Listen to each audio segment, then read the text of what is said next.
Welcome to this episode of Grease Garage, where today we're putting a bigger intercooler on the old Magna. So all the people that are new to the channel, this is Lawan, my first car. It is a Mitsubishi Magna with a turbocharger on it.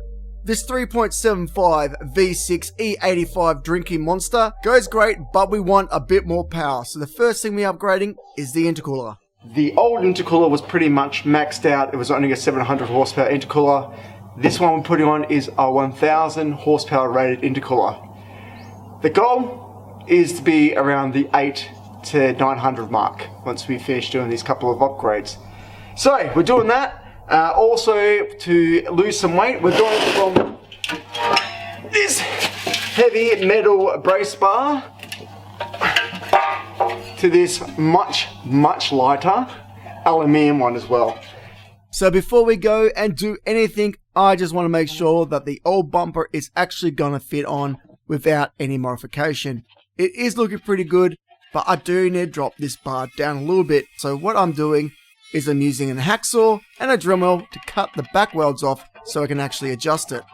Now luckily for me, the car is on a level surface, so I just need to use a level to, well, get it level. Pretty straightforward. Now that we've got the brace bar on roughly where we want it, it's time to look at the intercooler and see where we can make it fit. So this time we're using an Aeroflow 100mm tube and thin, like I said, rated to 1000 horsepower, and I think they are tested at 50 psi. I highly recommend, if you're going to do it and you just test fitting stuff, is to get a bit of cardboard and cover your fins up so you don't knock them too much, which is what I'm about to do. So if this is the first time you guys are actually playing for intercooler, you're going to want to do this straight away and put some protection on it. The fins on intercoolers are very sensitive and they do bend quite easily. Anyone with OCD will have an absolute nightmare if you start to bend these things. They are very hard to get back straight. And as you'll see in this video, I pull this intercooler in and out of this spot many times, and I knock it quite a fair bit, even though I am being careful. So it's definitely worth just to take your time and actually cover it. Okay, so now you see the actual problem that we're going to have here. We have a gap that's too small to fit the big intercooler. So there's a couple things that we could do to make this fit. One, we could just space out this brace bar or just take the brace bar out. Look, driving a car on the road, you should have this in. You can make one up stronger, but in Australia, you need to use the factory one pretty much to keep the car roadworthy, or at least get an engineer to go over it. After those words of wisdom, I tested spacing out that bar to see if that front bumper would still fit, and that was a negative. So now I'm stuck with removing sections of the lower radiator support. This is not really a structural section of the car, so it'll be fine, but I am definitely going to be boxing it back in and making it stronger. So things are looking a bit more dustier, and you can see this big dirty mole on my face. It's because it's been a whole year later. I haven't been able to touch this. I've been working on the Pajero. I've been working on the Evo. So this just got put off and off and off, and pretty much I miss my car. I want to drive this thing again, so we're getting this done. And I've changed my mind on a couple of things, so we're going to do that as well. Let's get to it. So a keen eye would have seen that I actually had to remove a fair bit of metal to get this intercooler to fit. So the plan is we need to put metal back in there, so I'm using some tape and a permanent marker to get the actual shape, and then I'm peeling that off and I'm putting it on a piece of metal that I'm going to start grinding up. This is a bit of trial and error sort of thing, and it took me about an hour and a half to get it sitting perfectly where it needed to be. But once that's done, it's as easy as tacking it in.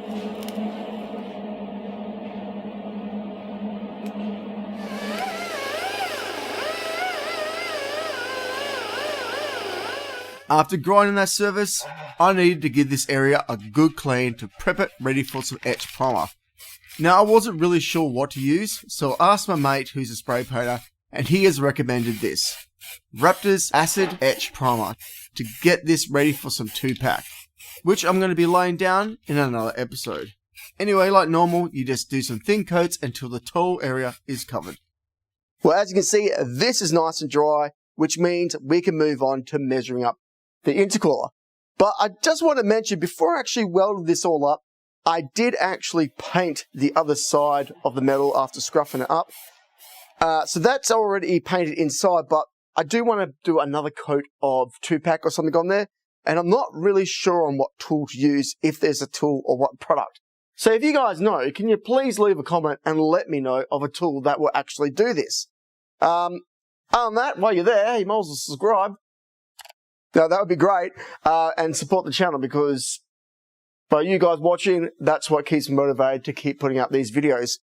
So anyway, now that's all said and done, let's get that measured up and move on to the next thing. So measuring is pretty easy. What we've done is I've found the center of this intercooler on top, and then I'm using my tape measure to work the distance between the headlights to try and get this centered. Now you gotta be careful, because some cars are not symmetrical, so you just make sure whatever you're measuring it off is gonna give you a good center line. Once that's done, I get a piece of aluminium, I whack in the vise into an L shape, chuck it on top of the intercooler, and then start welding.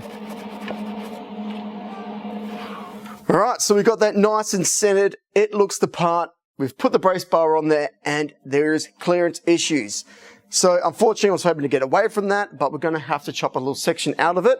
That's okay, because what I'm going to do is I'm going to box it. The whole point of this whole thing was to put something strong back in, instead of having that flexy piece of metal one that was chopped out. So we're going to box it. It's going to be labor intensive, but it's all in the aim of protecting me just in case something happens. It's going to take a bit of time, but it's definitely going to be worth it. So let's get onto it. So this is the end product, and how we got here was pretty simple. So the first thing I had to do was to chop out the metal so the intercooler did actually clear. This is what the end result was of that. And then what I've ended up doing is going to my local hardware store and buying some aluminium strips and just cutting them into the right size and trying to squeeze it in between these little sections here. As you see, I then spot weld them and continued, and once I've finished off a section, I then lay a couple of beads. So this was pretty straightforward, definitely not the hardest thing I've ever had to do. Probably the biggest hurdle I had to get around was making sure that the aluminium was really clean on the original bar, and also making sure that the TIG settings were correct. And once I had that all dialed in, it was smooth sailing.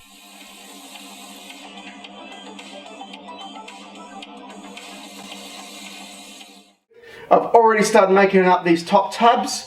This is something I probably normally wouldn't do, but to make this is quite a heavy intercooler, so to try and make it a bit stronger, I'm going to put a tab here, a tab there, and I'm making it out of wood. This stuff is cheap, easy to cut, and as you can see, I've got a nice design there now, and pretty much I just scribe that over to a piece of metal and cut it out, and then weld them on. It's definitely helped out. When I was making this, I used a lot of that wood just to try and get the shape, so I was saving myself a lot of work. Anyway, let's take it off, let's make these up, and start welding it. Which sounded like a great idea until I realized something. I hadn't tested to make sure that the front bar is still going to work. And when I did, I realized that I had mucked up. You see, that bar was just sitting a little bit too low, so I had to adjust it with a mallet to get it in the right position so I could make this work.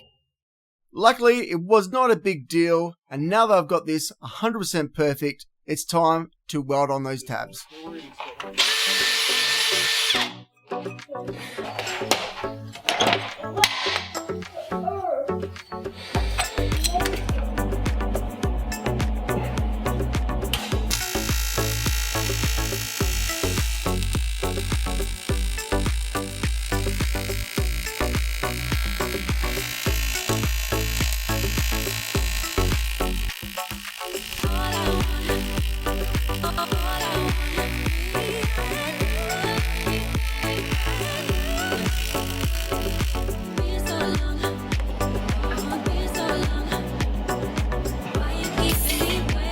Now, of course, we could just run the car, blow all the dirt out that's been settling in these pipes for a year, but what I've done is I have done it properly, and I have cleaned this piping out and also polished everything up to make it look nice again. As you can see, I might have got a little bit too excited, and I've ended up polishing the whole bar. But mate, it looks great. I mean, you're never going to see it, but it looks great. Now I'm pretty optimistic about this whole thing, so what I'm going to do is going to warm it up, lift it up, and we're going to give it an oil change, and then we're going to take it for a spin. Maybe. I don't know. We'll see what happens. It's been a while. Alrighty, I'll go.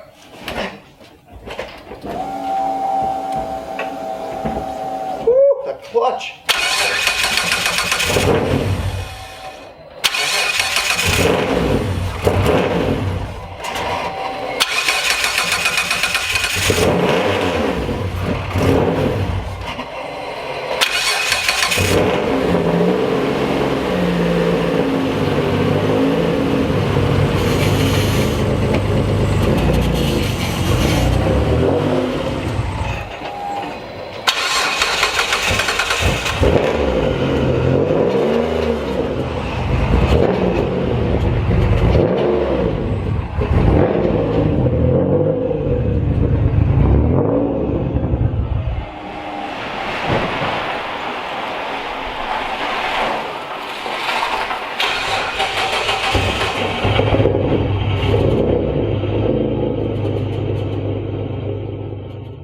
It is a bit noisy in the engine, and I believe it's because of the oil.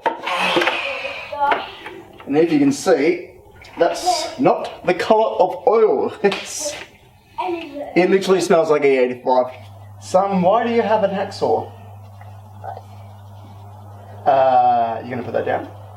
No. No. Oh. Cool. We're gonna have a cat. Say hello to the camera. What? Say hello to the camera. Hello, camera. Yep. Do you like the new intercooler Daddy's putting on his car? Yeah. Is it cool? Yeah. It's going to make heaps more power? Yeah. That's right. Alright. Love you.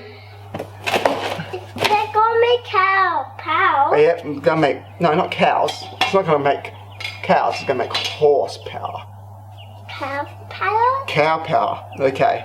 Cow power? How much cow powers? A day. A day? Yeah. Okay. So there's what, 24 hours a day? So 24 cow powers? Yeah. Cool. I want to show you a habitat. The habitat? Yeah, what is the habitat? Ooh. I made today. That you made today. Is it a good one?